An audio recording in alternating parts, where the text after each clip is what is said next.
Hello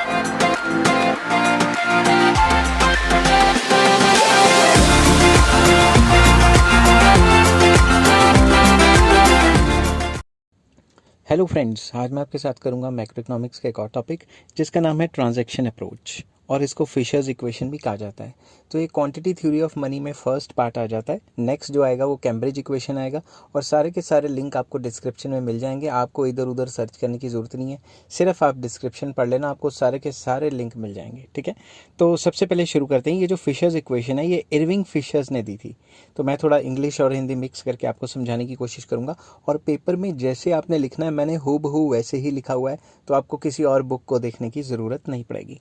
Irving Fisher propounded the transaction approach of quantity theory of money in his book Purchasing Power of Money। उसने Irving Fisher ने एक book लिखी थी जिसका नाम था Purchasing Power of Money। ठीक है, उसके अंदर क्वांटिटी थ्योरी का इसने जो वर्जन दिया था उसको ट्रांजैक्शन अप्रोच कहा जाता है। तो अब ये कहती क्या है? According to him the quantity theory is correct in the sense that the level of price varies directly with the quantity of money in circulation, provided that the velocity of that money and volume of trade do not change या are not changed। तो ये कहते हैं कि अगर quantity of money को हमने study करना है तो क्वांटिटी ऑफ मनी की जो करेक्ट सेंस में अगर देखा जाए तो क्वांटिटी ऑफ मनी और प्राइस लेवल का डायरेक्ट एंड प्रोपोर्शनेट रिलेशनशिप है अगर हम वेलोसिटी ऑफ मनी और ट्रांजैक्शंस को कांस्टेंट करें। सिंपल वर्ड्स में मैं यहाँ लिख रहा हूँ, इन्होंने थ्योरी दी थी M V is equals to P T equation दी थी। एम होता है मनी सप्लाई, पी होता है प्राइस लेवल। तो यहाँ पे ये कह रहे हैं कि वेलोसिटी ऑफ मनी और ट्रांजैक्शन को कांस्टेंट करें तो एम और वी में डायरेक्ट एंड प्रोपोर्शनेट रिलेशनशिप है। इसको हम आगे और भी अच्छे तरीके से एक्सप्लेन करेंगे। तो अब एक डेफिनेशन लिखनी बहुत ज़रूरी है। डेफिनेशन जितनी अच्छे तरीके से आप लिखोगे उतना ही पेपर में इंप्रेशन पड़ेगा। According to Fisher's demand for money is made for transaction motive. वो कहते थे कि हम पैसे की डिमांड सिर्फ ट्रांजैक्शन मोटिव के लिए करते हैं। ट्रांजैक्शन का मतलब होता है रोज़ का खर्चा निकालना, ठीक है, day to day expenses. Value of money is determined by the demand for and supply of money. वो कहते थे जो मनी की वैल्यू है demand for money and supply of money पे डिपेंड करती है। Hence the value of money और price level is determined at the point where demand for money is equal to supply of money. तो वो कहते थे कि मनी की जो वैल्यू है, दैट इज जो मनी का जो प्राइस है, वो प्राइस लेवल कैसे तय होगा? वहाँ पे तय होगा जहाँ पे डिमांड फॉर मनी और सप्लाई ऑफ मनी बराबर होते हैं। फिर उन्होंने ये इक्वेशन भी आप लिख सकते हो कि demand for money equal to supply of money. अब इस थ्योरी की कुछ अजम्पशंस हैं, वो अजम्पशंस मैं एक एक करके बताता हूँ। तो आपको अजम्पशंस लिखनी ज़रूरी हैं, ठीक है। तो पहली अजम्पशन है price is passive factor in the equation of exchange which is affected by other factors. वो कहते हैं कि प्राइस एक पैसिव फैक्टर है, प्राइस एक एक्टिव फैक्टर नहीं है। प्राइस खुद ब खुद नहीं चेंज होता, क्वांटिटी ऑफ मनी ही प्राइस को चेंज कर पाएगी। Next, proportion of M and M dash remain same. M होता है मनी सप्लाई, एम डैश होता है बैंक मनी। बैंक भी तो लोन दे दे के मनी की सप्लाई बढ़ाता है। तो ये कह रहा है कि जो क्वांटिटी ऑफ मनी है, जो सरकार ने जो नोट छापे हुए हैं और जो बैंक ने लोन दे दे के जो मनी सप्लाई बढ़ाया हुआ है, उन दोनों की जो प्रपोर्शन होगी, परसेंटेज होगी, वो सेम रहेगी, जो कि नहीं होता। वो क्रिटिसाइज करेंगे बाद में। V and V dash are assume to be constant and are independent of changes in M and M dash. V होता है velocity of money. Velocity of money का मतलब है कितनी तेज़ी से पैसा घूम रहा है। फॉर एग्जांपल, मेरे पास कोई बच्चा पढ़ने आया, वो मुझे फीस दे गया, मैंने वो फीस आगे दुकान पे खर्च कर दी, दुकानदार ने आगे रॉ मटेरियल ले लिया, तो पैसा घूम रहा है ना। पैसा कितनी तेज़ी से घूम रहा है उसको वेलोसिटी ऑफ मनी कहते हैं। और वी डैश क्या हुआ? वी डैश हुआ बैंक मनी वेलोसिटी, मतलब जो लोन मनी है उसकी घूमने की स्पीड, ठीक है। तो ये अजम्पशन कहती है कि V and V dash are assume to be constant, constant रहेंगे, और ये इंडिपेंडेंट होंगे। एम और एम डैश के साथ उनका कोई लेना देना नहीं है, ठीक है। क्रिटिसिज्म में हम कहते हैं कि भाई इनका लेना देना है आपस में। टी ऑल्सो रिमेन्स कांस्टेंट, मतलब टी क्या है? ट्रांजैक्शन, जो आप खर्चा करते हो वो भी कांस्टेंट रहेगा, और ट्रांजैक्शन का M M dash and V V dash से कोई लेना देना नहीं है, कोई रिलेशन नहीं है, ठीक है। मगर ऐसा नहीं होता। It is also assumed that the demand for money is proportional to the value of transactions। मतलब आपको जितना खर्चा करना है, जितनी ट्रांजेक्शन्स करनी है, वो और डिमांड फॉर मनी का प्रोपोर्शनेट रिलेशनशिप है। मतलब आपको जितना खर्चा करना है उसी हिसाब से आप डिमांड फॉर मनी करोगे। नेक्स्ट आ जाता है supply of money is assumed as exogenously determined. मतलब सप्लाई ऑफ मनी हमारे हाथ में नहीं है, मॉडल के हाथ में नहीं है। सप्लाई ऑफ मनी मॉडल के बाहर डिटर्मिन की जाती है, क्योंकि तो सरकार पे डिपेंड करती है ना। नेक्स्ट आ जाता है लॉन्ग पीरियड थ्योरी है, क्योंकि जितनी भी क्लासिकल थ्योरीज हैं वो लॉन्ग पीरियड है। And next is extension of full employment, existence of full employment equilibrium. मेरे मुंह से एक्सटेंशन निकल गया। तो जितनी भी क्लासिकल थ्योरीज हैं उसमें फुल एम्प्लॉयमेंट की एजम्पशन तो होती ही होती है, ठीक है। अब हम करेंगे एक्सप्लेनेशन ऑफ द थ्योरी। ये थ्योरी क्या कहती है? फिर से वही बातें जो मैंने पीछे लिखी थी। क्योंकि पेज भी तो भरने होते हैं ना लॉन्ग क्वेश्चन में। According to the transaction approach, as the quantity of money in circulation increases, जैसे जैसे क्वांटिटी ऑफ मनी सर्कुलेशन में बढ़ती है, the price level increases in direct proportionate या in direct proportion and the value of money decreases and vice versa। मतलब ये कह रहा है जितना क्वांटिटी ऑफ मनी बढ़ेगी उतना ही प्रपोर्शन में प्राइस लेवल बढ़ेगा, या फिर ये कह दो उतना ही परसेंट वैल्यू ऑफ मनी गिरेगी। अगर मान लो 10% क्वांटिटी ऑफ मनी बढ़ रही है तो 10% प्राइस लेवल बढ़ जाएगा और 10% ही वैल्यू ऑफ मनी गिर जाएगी। समझ गए बात। अदर थिंग्स रिमेन सेम, मतलब बाकी सारी चीज़ें कांस्टेंट रहनी चाहिए, ठीक है। Price is determined by the demand for money and supply of money. जो प्राइसेस हैं बोल बोल के गला बैठ जाता है।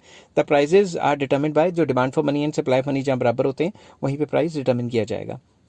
अब एक इक्वेशन दी इन्होंने, P T is equals to M V plus M dash V dash. अब ये क्या है, एम होता है मनी इन सर्कुलेशन, जो पैसा घूम रहा है, एम डैश होता है बैंक मनी या क्रेडिट मनी, बैंक ने भी तो लोन दे दे के मनी सप्लाई बढ़ाई हुई है ना, वो वाला पैसा।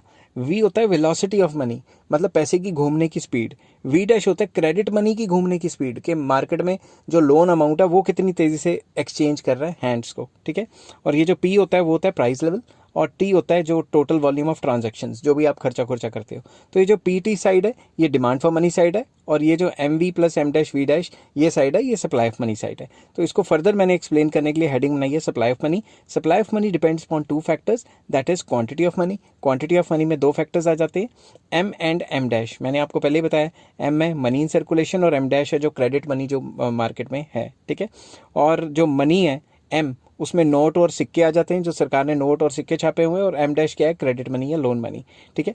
अब quantity of money therefore refers to the total quantity of money that is available for buying goods and services.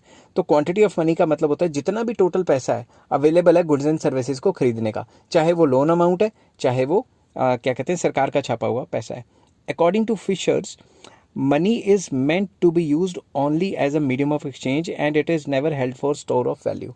तो फिशर क्योंकि क्लासिकल था, वो हमेशा यही कहता था कि मनी का एक ही काम है, क्या है काम, मीडियम ऑफ एक्सचेंज, और स्टोर ऑफ वैल्यू नहीं है। केन्स के जो फॉलोअर थे उन्होंने कहा था भाई मीडियम ऑफ एक्सचेंज के साथ साथ स्टोर ऑफ वैल्यू भी होता है।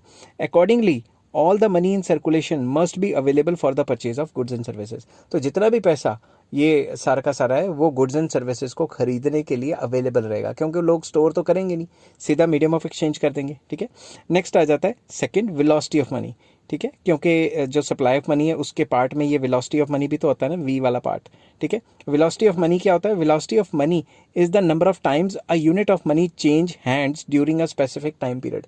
एक गिवन टाइम पीरियड में पैसा कितनी तेजी से घूम रहा है, पैसा कितनी तेजी से घूमता है, जैसे मैंने खर्चे एक दुकानदार के पास चले गए, दुकानदार ने आगे किसी और को दे दिए, जिसको दिए उसने आगे किसी और से खर्च दिए, तो पैसा कितनी तेजी से घूम रहा है, कितनी तेजी से फास्ट मनी जो है घूम रहा है, उसे कहते हैं velocity of money. It means the number of times a unit of money buys goods and services in a given time period. एक गिवन टाइम पीरियड में से 1 day 2 day 1 month 3 month quarter, इसमें पैसा कितनी तेजी से घूमा है, पैसे से कितने गुड्स एंड सर्विसेज खरीदे गए हैं या बेचे गए हैं। In order to find out the velocity of money in a country, the gross national product of a given year is divided by money in circulation. तो फिशर्स ने कहा था कि वेलोसिटी निकालने का जो फॉर्मूला है वो है gross national product divided by money in circulation. तो टोटल सप्लाई ऑफ मनी क्या होगी, M V plus M dash V dash. अब आ जाता है डिमांड फॉर मनी, जिसको डीएमबी कहा था मैंने। Money is demanded because it serves as a medium of exchange. वो कहते थे कि मनी हमें इसलिए चाहिए क्योंकि मनी का एक काम है medium of exchange. Hence at any given time demand for money depends upon the volume of exchange done in the society. तो किसी भी सोसाइटी में डिमांड फॉर मनी निकालनी है तो वो किसके बराबर हो सकती है कि गिवन टाइम में कितना सामान खरीदा गया है, ठीक है, कितना सामान या volume of goods and services exchange हुए हैं, क्योंकि जो सामान खरीदा गया है या बेचा गया है वही डिमांड फॉर मनी हुआ ना, क्योंकि मनी डिमांड ही सिर्फ ट्रांजैक्शन के लिए की जाती है इस थ्योरी के हिसाब से। Volume of exchange depends upon 2 factors, जो एक्सचेंज होगा वो 2 फैक्टर्स पे डिपेंड करेगा। कौन सा, नंबर 1 ट्रांजैक्शंस, ट्रेड ट्रांजैक्शंस, इसको टी लिखा हुआ है मैंने, इसकी शॉर्ट फॉर्म है। It refers to the total physical volume of goods and services sold for money during a specific time period. एक स्पेसिफिक टाइम पीरियड में जितने भी गुड्स एंड सर्विसेज बेचे गए हैं, ठीक है, वो टी ट्रांजैक्शंस में आ जाते हैं। टी मतलब ट्रांजैक्शन या trade transactions. The number of times good is sold during a given time period will be counted in a trade transaction. एक गुड जितनी बार भी बेचा गया है, जैसे मान लो मैंने लोहा लिया रॉ मटेरियल में, वो बेचा, उसकी गाड़ी बन गई, गाड़ी आगे बेची, तो एक चीज़ मतलब उसमें वैल्यू ऐड होकर फर्दर बिकी जा रही है ना, तो वो ट्रेड ट्रांजेक्शन्स में गिना जाएगा। समझ गए बात? तो जितनी बार भी वो बिकी जाएगी उतनी ही ट्रेड ट्रांजेक्शन्स मानी जाएंगी। नेक्स्ट आ जाता है प्राइस लेवल, जिसको मैंने पी से डिनोट किया गया है। It is the average price of each unit of T in a specified period. एक स्पेसिफिक पीरियड में जो भी प्राइस होगा, किसका प्राइस होगा? किसी भी यूनिट का, किसी भी चीज़ का जो प्राइस होगा, एवरेज प्राइस होगा, उसे हम प्राइस लेवल कह देते हैं। मतलब वैसे तो अलग होता है, इस थ्योरी के हिसाब से बता रहा हूँ कि average price of each unit, जैसे गाड़ी है, गाड़ी का एक एवरेज प्राइस, ठीक है। In broad sense it refers to general price level. आमतौर पे इसको जनरल प्राइस लेवल कहा जाता है कि उस पर्टिकुलर चीज़ का जो आमतौर पे मार्केट में प्राइस चल रहा है। तो डिमांड फॉर मनी किसके बराबर होगी? P into T. पी हो गया प्राइस लेवल, जो जनरल प्राइस लेवल है, और टी होता है ट्रांजेक्शन्स। तो फाइनल इक्वेशन क्या बनी? Demand for money equal to supply of money, मतलब डिमांड फॉर मनी आ जाता है पीटी, सप्लाई ऑफ मनी आ जाता है M V plus M dash V dash. तो अब इसको थोड़ा कंक्लूड करते हैं। The above equation shows that multiplying quantity, अगर हम मल्टीप्लाइंग क्वांटिटी ऑफ मनी जो कि है M plus M dash, velocity के साथ इसको मल्टीप्लाई कर देते हैं, one can get total supply of money. ठीक है, मतलब एम को वी से मल्टीप्लाई करें प्लस एम डैश को वी डैश से मल्टीप्लाई करें, तो अगर इन दोनों को जमा कर देते हैं तो हमारे पास सप्लाई ऑफ मनी आ जाता है एक गिवन टाइम पीरियड पे। ठीक है, and by multiplying the total trade transactions, मतलब टोटल ट्रेड ट्रांजेक्शंस को प्राइस के साथ मल्टीप्लाई करें, ये जो पी इंटू टी किया है ये हमें क्या देता है? Total value of transactions that is equal to demand for money. ठीक है, अब इक्वेशन कैन बी मॉडिफाइड। हम क्या कर सकते हैं, ये जो यहाँ पे जो टी चल रहा है, ये वाला टी, ये मल्टीप्लाई हो रहा है, इसको नीचे जाके यहाँ पे डिवाइड कर सकते हैं। तो ओवरऑल देखा जाए तो प्राइस किस पे डिपेंड करता है? M V plus M dash V dash divided by T. तो according to Fisher's at a given time M dash V dash and T remains constant. ये जो चीज़ें कॉन्स्टेंट रहेंगी, तो पी और मतलब प्राइस लेवल और मनी सप्लाई में डायरेक्ट एंड प्रोपोर्शनेट रिलेशनशिप है। इसको मैंने डायग्राम से एक्सप्लेन करने की कोशिश की है। दो डायग्राम मैंने बनाए हैं, यहाँ पे मैंने लिखा है प्राइस लेवल, यहाँ पे लिखा है क्वांटिटी ऑफ मनी। तो मैंने पहले बताया क्वांटिटी ऑफ मनी था M0 और प्राइस था P0। ठीक है, और इसी के सामने चलें तो ये क्वांटिटी ऑफ मनी था M0 और वैल्यू ऑफ मनी था 1/P। ठीक है, जैसे ही क्वांटिटी ऑफ मनी बढ़ता है प्राइस प्रोपोर्शनेटली बढ़ जाता है। ये 45 डिग्री कर्व है, ठीक है, तो प्राइस प्रोपोर्शनेटली बढ़ जाएगा। जितना भी ये जो बड़ी है, क्या कहते हैं अपना, ये मनी सप्लाई जितनी भी बड़ी है उतना ही प्राइस लेवल बढ़ गया। ठीक है ना, ये 45 डिग्री के करीब हो सकता है। ठीक है, हो सकता है, क्या है ही है। ठीक है, तो जैसे ही क्वांटिटी ऑफ मनी बढ़ेगा तो जितना प्राइस लेवल बढ़ा है उतना ही परसेंट वैल्यू ऑफ मनी गिर जाएगी। तो बेसिकली ये कहता क्या है, ये सिंपल सी थ्योरी ये कहती है कि जब भी क्वांटिटी ऑफ मनी बढ़ेगा उतना ही परसेंट प्राइस बढ़ेगा और उतना ही वैल्यू ऑफ मनी गिर जाएगी। तो एग्जांपल ले लेता हूँ कि 10% क्वांटिटी ऑफ मनी बढ़ गया तो 10% प्राइस लेवल बढ़ जाएगा और 10% ही वैल्यू ऑफ मनी गिर जाएगी। अब आ जाती है इसकी थ्योरी, तभी ये नेगेटिव स्लोप में जा रही है क्योंकि वैल्यू ऑफ मनी गिरता जा रहा है। नेक्स्ट आ जाती है इसकी क्रिटिसिज्म। तो पहली क्रिटिसिज्म है अ सिंपल ट्रूइज्म, मतलब ये तो सिंपल सी बात है, सबको पता है कि भाई क्वांटिटी ऑफ मनी बढ़ता है तो प्राइस लेवल बढ़ेगा या वैल्यू ऑफ मनी गिरेगी।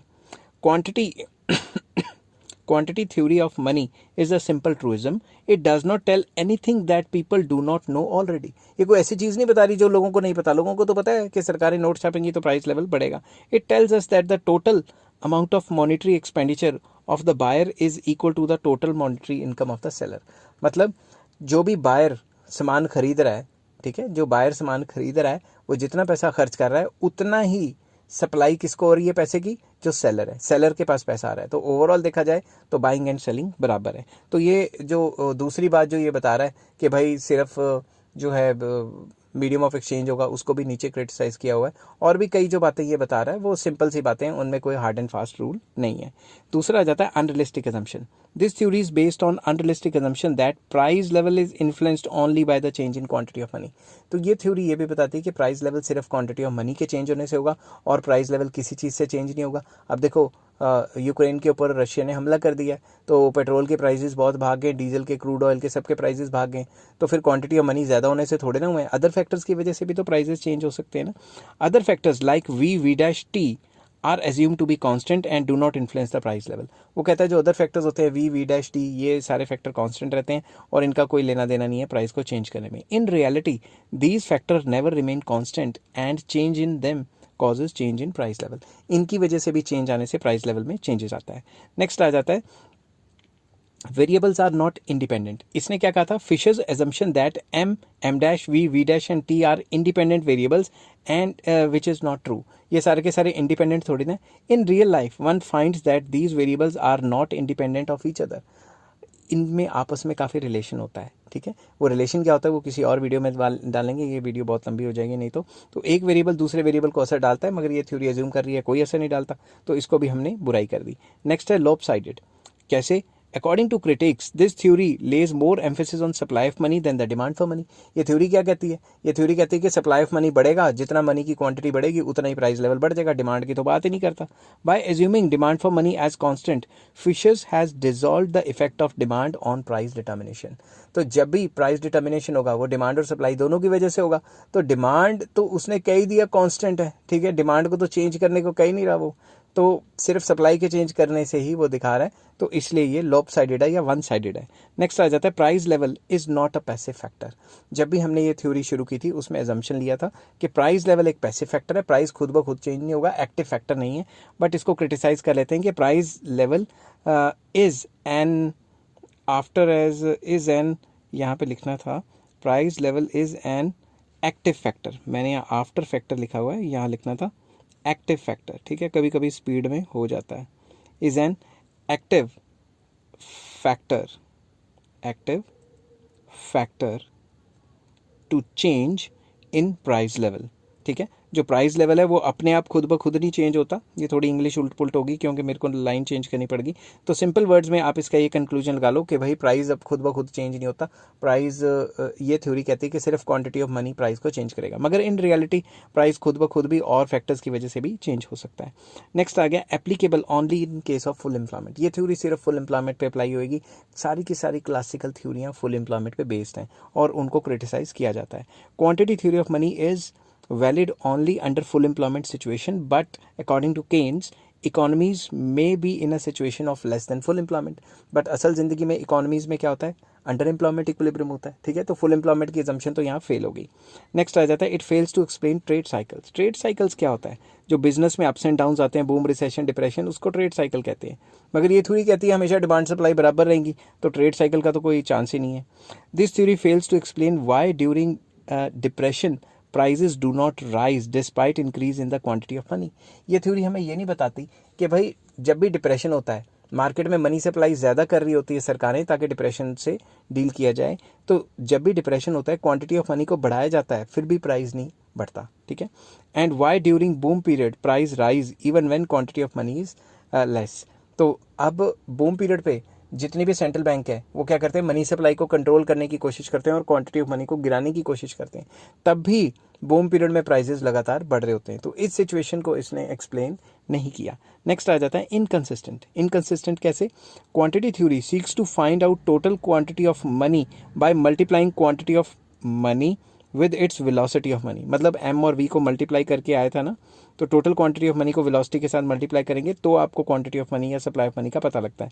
Quantity of money is a stock concept while velocity is a flow concept. तो इसमें यह बताया कि जो एम है ये तो जो है स्टॉक कॉन्सेप्ट है और वेलोसिटी जो है फ्लो कॉन्सेप्ट है।